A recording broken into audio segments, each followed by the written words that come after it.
Enzo Recto, kalaban ang katiwalian at kasinungalingan, kakampi sa katotohanan at kabutihan. O ngayon, mga kabunyog, kapag nagpatawag ng special session, hindi pwedeng hindi diyan dumalo ang ano, hindi pwedeng hindi dumalo diyan ang grupo nila Cayetano.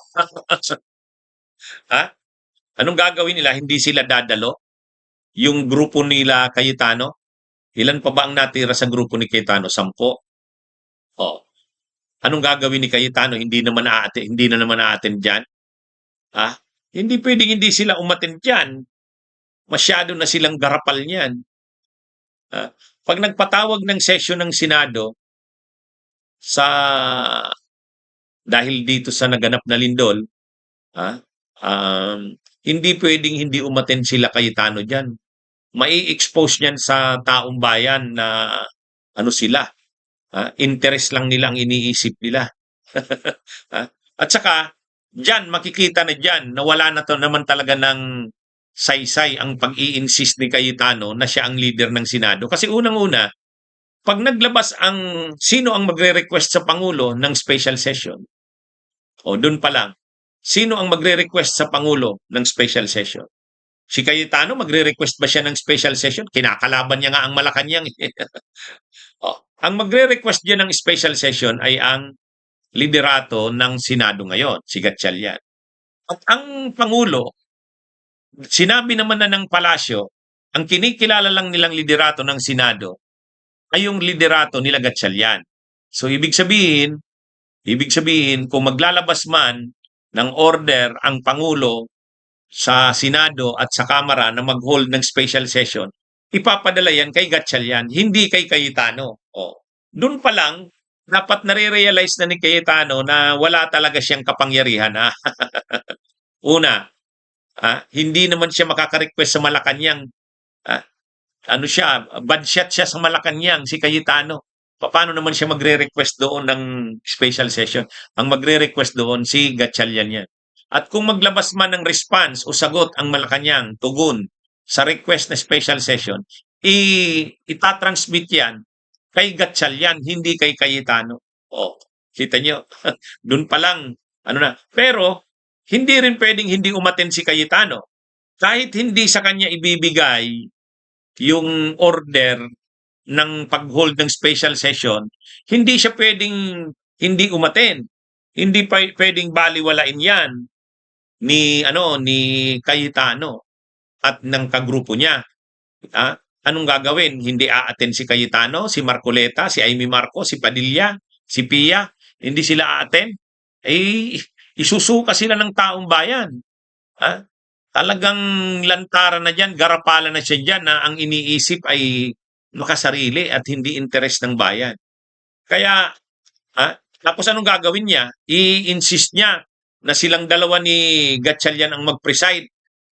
Pwede ba yun? Pwede ba yun?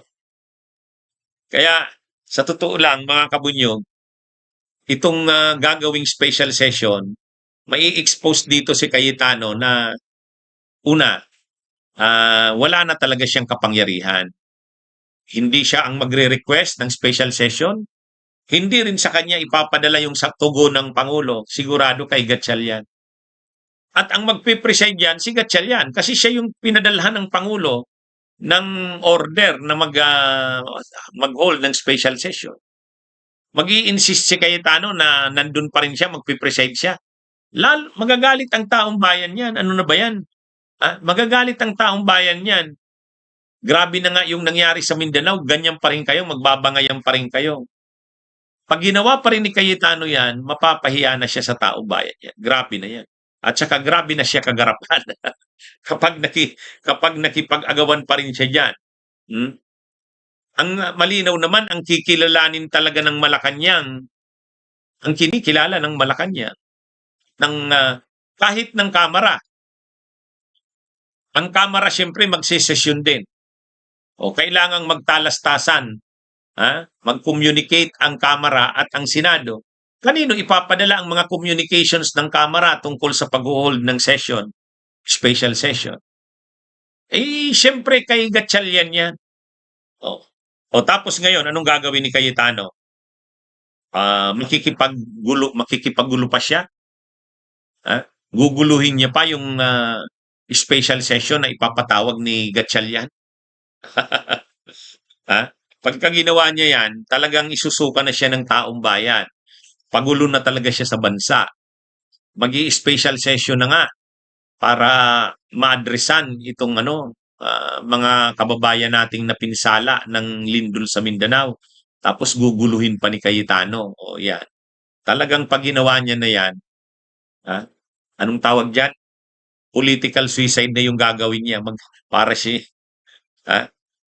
ngayon pa lang, sinusuka na siya ng taong bayan. Lalo na pag ginawa niya pa yan, ay grabe yan. Saka anong gagawin ng mga kasamahan niya? Nila Loren Legarda, nila Villar, sasama pa ba sila kay Cayetano kung ganun ang gagawin nito? Yeah. Kaya ano na yan? Si Chis Escudero nga, nung hindi na nagpapatawag, hindi na uma-attend sa session yung grupo nila, nakonsensya na si Chis Escudero. Lumipat na siya, sabi niya hindi na pwede ito. Ay paano ngayon dito sa special session tungkol sa lindol sa Mindanao? Anong gagawin? Hindi na naman sila a-attend. At paano kung sabihin ni Cayetano kila Marcoleta, Amy Marcos, kila Villar, kila Loren Legarda, kila Joel Villanueva, hindi tayo a-attend. Anong gagawin nila? Susundin pa rin nila si Cayetano? Kahit napaka-irresponsable na ng ganun? Kasi ganun yung ginagawa ni Cayetano eh. Kahit nga yung 18 ex-bodyguards, sinabihan ni Cayetano, huwag kayong a-attend dyan. Di ba? Huwag kayong a-attend dyan sa Blue Ribbon. Anong gagawin nila ngayon? Pag nagpatawag ng special na session, hindi na naman sila a-attend? Wala. Talagang, na yan? Disaster na ang gagawin na yan ni Cayetano. Sa totoo lang, mga kabunyog, mga kababayan, ang dapat ditong mangyari ay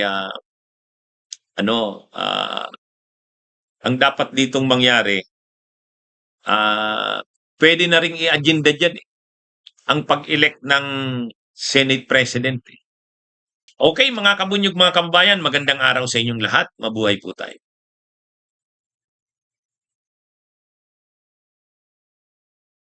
Bunyog, halikan na kasama ka. Bunyog, kapag buklod ay may pag-asa. Luzon, Visayas, Mindanao, isa ang pananaw. Sa bagong Pilipinas ang bunyog isisigaw. Bunyog,